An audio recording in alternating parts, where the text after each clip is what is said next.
याद होगा जब सोलेनोइड मैंने पढ़ाया था तो आपको मैंने बताया था कि अगर करंट इंक्रीज करोगे तो भी intensity of the magnetic field lines increase होगी, and another one, if we increases the number of turn in the solenoid, then also the intensity of the magnetic field will increase. It means that the statement is absolutely true, right?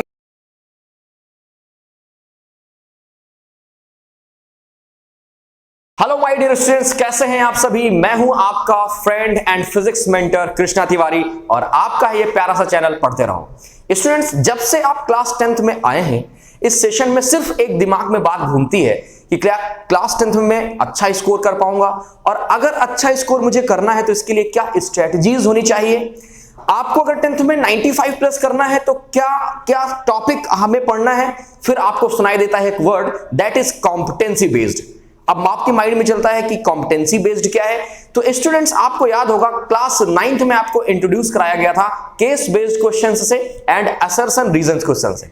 और जैसा कि इस channel के starting में ही हम लोगों ने बताया था कि जैसे जैसे कंसेप्ट हमारे क्लियर होंगे हम उनके सारे के सारे कॉम्पिटेंसी बेस्ड क्वेश्चन आपके सामने लेके आएंगे, जिनमें से वो टॉप मोस्ट इंपॉर्टेंट क्वेश्चंस होंगे, राइट। तो आज हमारे क्लास 10th की सीरीज में जो पहला चैप्टर हमने कंप्लीट किया था, that is magnetic effect of electric current. इस सीरीज का एक छोटा सा कॉम्पिटेंसी बेस्ड क्वेश्चन का सेशन लेकर के मैं आपके सामने आया हूं, और इस सेशन में मैं आपको ऐसे क्वेश्चंस कराऊंगा जो आपके एग्जाम्स में या आप कहीं पर भी किसी साइट में देखेंगे तो ये बहुत कॉमन क्वेश्चन मिलेंगे, क्योंकि ये क्वेश्चन ही है जो सबसे ज्यादा खास और इंपॉर्टेंट है इस चैप्टर से, राइट। अब बात आती है कि सर आपने बोला वर्डन बहुत है तो कैसे स्ट्रेटजी बनाएं, इसके बारे में बात करेंगे अपन। फर्स्ट ऑफ ऑल तो हमें यह सीखना है कि अगर इस कॉम्पिटेंसी बेस्ड का जो फर्स्ट पार्ट है असर्शन रीजन क्वेश्चन, इन क्वेश्चंस को कैसे हम लोग टैकल करेंगे, कैसे हम इन क्वेश्चंस के हेल्प से अपने मार्क्स को बूस्ट करेंगे, राइट। तो एक तरह का ये बोर्ड बूस्टर समझ लीजिए, और यहां से आपका जो कॉम्पिटेंसी बेस्ड का हमारा पोर्शन है वो स्टार्ट हो रहा है। तो आज एक छोटा सा इंट्रो टाइप समझ लीजिए, जिसमें भी होंगे top 10 most important question. Actually केवल 7-8 क्वेश्चन है, लेकिन सिर्फ सीखना है कि how to do assertion reason question, right. क्योंकि आपको आता सब कुछ है, एप्लीकेशंस नहीं करने आते हैं, वो मैं आपको आज यहां पर सिखाऊंगा, राइट। चलिए, तो असर्शन रीजन क्वेश्चन में कुछ मैं बताता हूं। एक आपको हिंट दिया होगा कि क्वेश्चन नंबर यहां से लेकर के x से लेकर के y तक AR क्वेश्चंस हैं, और आपको कुछ ऑप्शंस देके आए होंगे, 4 ऑप्शन। तो सारे AR क्वेश्चन में वो ऑप्शन आपको चूज करना होगा, ठीक है।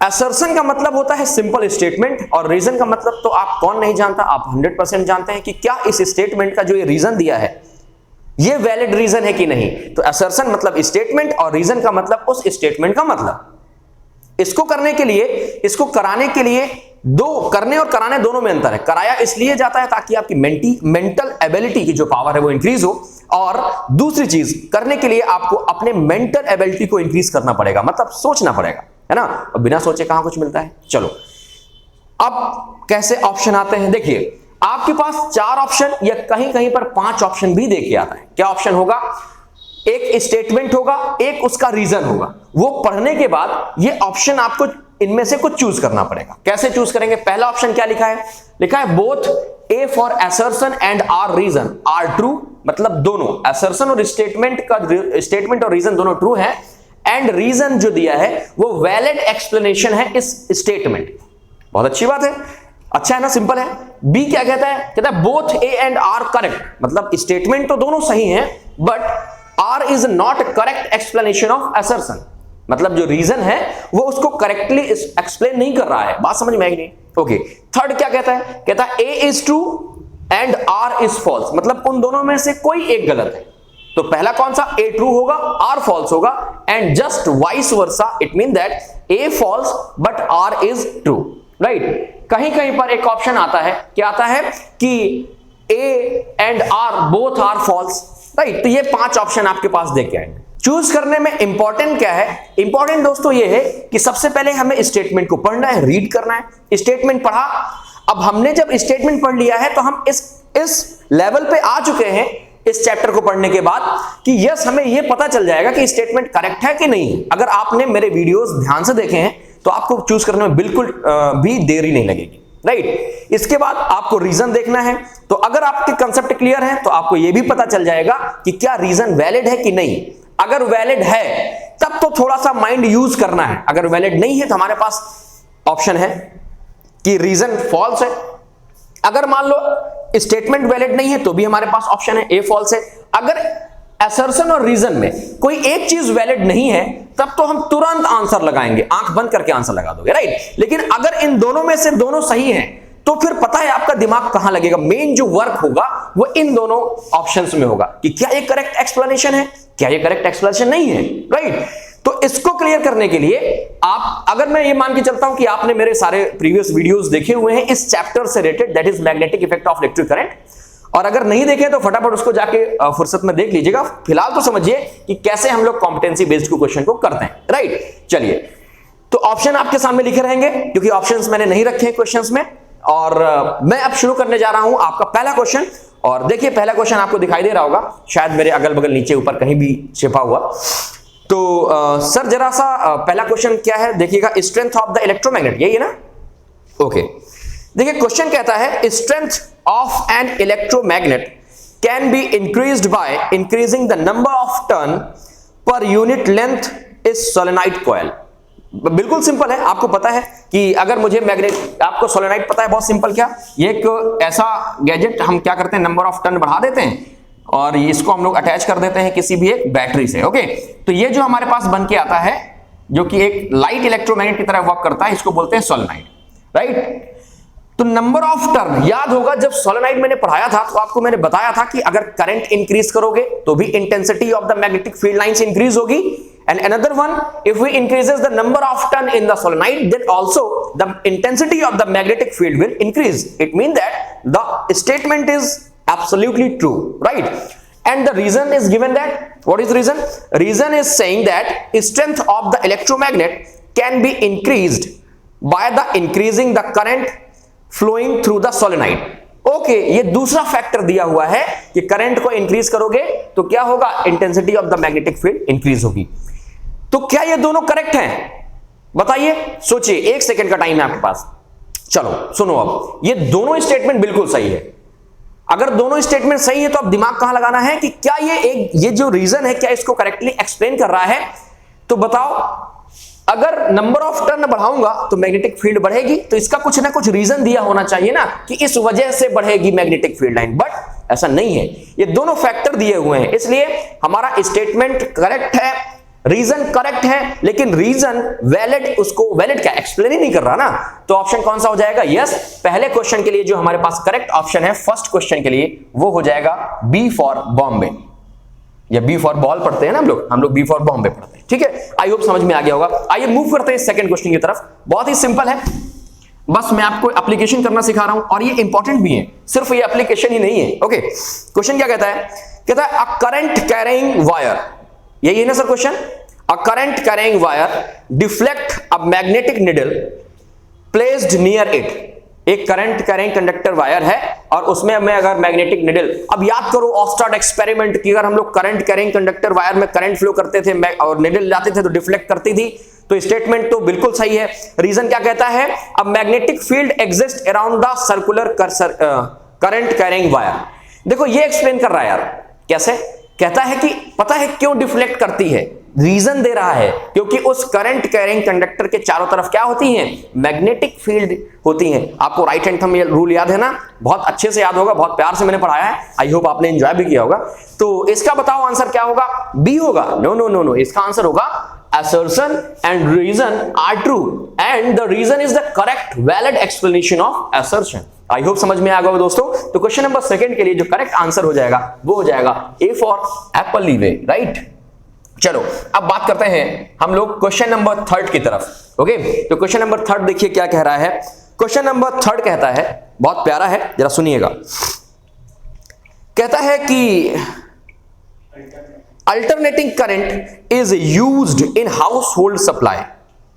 बिल्कुल सही बात है, alternating current house hold supply क्यों की जाती है? क्योंकि डीसी हम लोग ट्रांसमिट नहीं कर सकते हैं लॉन्ग रेंज तक, right. And DC one directional current है।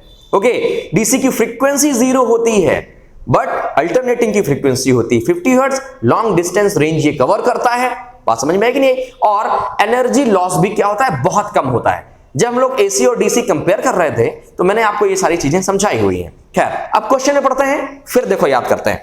क्वेश्चन कहता है alternating current is used to household supply. Okay, reason दिया हुआ है AC electric power can be transmitted over a long distance without much loss of energy. अभी अभी just मैंने आपको रिकॉल कराया था और जो रिकॉल कराया था वही वैलिड रीजन दिया हुआ है। तो बताइए क्यों ट्रांसफर की जाती है? रीजन है हमारे पास, तो assertion true, reason true and reason is the correct explanation of assertion. अच्छा, कमेंट करके बताओ प्लीज मुझे कि कैसा लग रहा है सेशन। आई होप आप एंजॉय कर रहे होंगे। यस, मैं मानता हूं कि थोड़ा सा आपको ऐसा लग रहा होगा कि आई थिंक सर विजुअल होगा, क्लियरली विजुअल होगा, सब कुछ दिख रहा है, अदरवाइज पीडीएफ आपको लिंक में मिल जाएगा। ठीक है, चलिए, तो क्वेश्चन नंबर 3 के लिए हमारे पास आंसर हो गया ए। अब हमारे पास आता है क्वेश्चन नंबर 4। देखो कितना आसान है ना सब कुछ। कई बार पता है हम लोग जो सुनते हैं वो एक्चुअल में बहुत लगता है टफ है, लेकिन जब करने उसको बैठो तो लगता है अरे वाह ये तो बड़ा आसान है। चलो क्वेश्चन नंबर हम लोग आगे बढ़ते हैं और क्वेश्चन कहता है a moving magnet, right sir? A moving magnet, अगर ना हो तो थोड़ा बड़ा कर दीजिएगा, छोटा क्वेश्चन है तो। और moving magnet can induced electric current. याद आया फेराडे एक्सपेरिमेंट? यस, कि अगर कॉइल के अंदर बाहर हम मैग्नेट को ले जाते हैं या मैग्नेट को स्टेबल करके कॉइल को अंदर बाहर करते हैं तो करंट इंड्यूस्ड होता है। ओके, वही लिखा हुआ है इंड्यूस्ड इलेक्ट्रिक करंट। रीजन दिया है metallic conductors can conduct electricity due two electrons. जो मेटेलिक कंडक्टर्स हैं वो क्या करते हैं, इलेक्ट्रिसिटी को कंडक्ट करते हैं ड्यू टू इलेक्ट्रॉन्स। अच्छा, तो क्या ये एक्सपेरिमेंट में क्या रीजन कह रहा है सही है? तो यार मुझे तो क्या लग रहा है कि रीजन तो सही होना चाहिए। चलो अच्छा फटाफट कमेंट करके बताना, फटाफट मत करो, आराम से सोचो, कमेंट करके आंसर बताओ। और हां, इस क्वेश्चन का आंसर आपको हमारी कम्युनिटी पोस्ट में मिल जाएगा। Is that clear? चलो ठीक है, अब थोड़ा वेट करो, पहले सोचो, कमेंट करो, फिर कम्युनिटी पोस्ट में आप अपना वोट कर सकते हैं। आगे बढ़ते हैं हम लोग, क्योंकि भाई आपके लिए भी तो कुछ होमवर्क होना चाहिए ना। क्वेश्चन कहता है, नेक्स्ट सर क्वेश्चन लगा दीजिए, कहता है two magnetic field lines, right sir? यही sir, two magnetic field lines can not cross each other. बिल्कुल सही बात है, स्टेटमेंट ट्रू, आंख बंद करके बोल दो स्टेटमेंट की जय हो, ट्रू है। फिर कहता है reason it is not possible to have two different direction at same point. बिल्कुल सही जवाब। कि अगर आप ये बताइए कि रीजन आपको क्या लग रहा है सही है? बिल्कुल सही है। इसी वजह से तो मैग्नेटिक फील्ड लाइन एक दूसरे को इंटरसेक्ट नहीं करती हैं। क्यों? क्योंकि एक ही पॉइंट पर दो डिफरेंट डायरेक्शन कैसे हो सकते हैं? ओके, तो इसके लिए जो क्वेश्चन का आंसर होगा, तो चौथा क्वेश्चन आपके लिए था होमवर्क, राइट? ये था होमवर्क। और 5वें क्वेश्चन में हमने आपको आंसर बताया कि होगा A, assertion true, reason true and reason is a correct explanation of assertion, right? चलो क्वेश्चन नंबर नेक्स्ट क्या कहता है? कहता है electric magnet is a temporary magnet.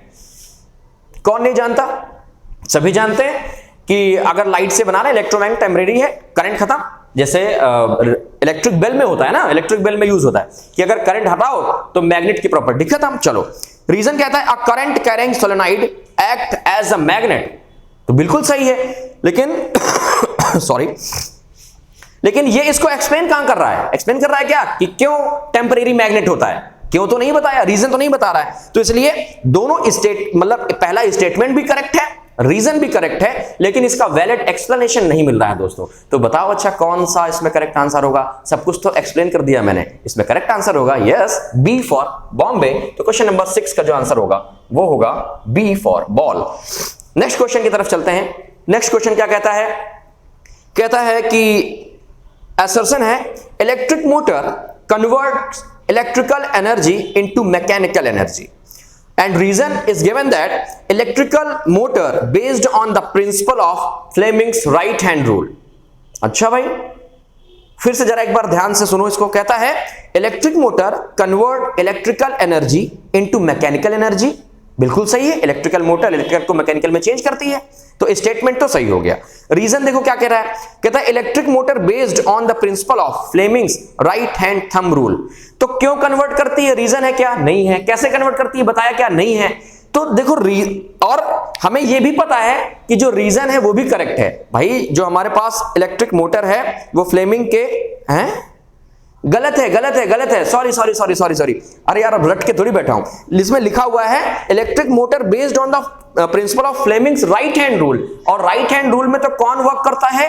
Yes, it is generator not motor. Motor work on the Fleming's left hand rule. Is that clear? So the correct answer is, correct answer होगा हमारे लिए इसके लिए, असर्शन तो true है लेकिन reason false है। It mean that A is true but R is false.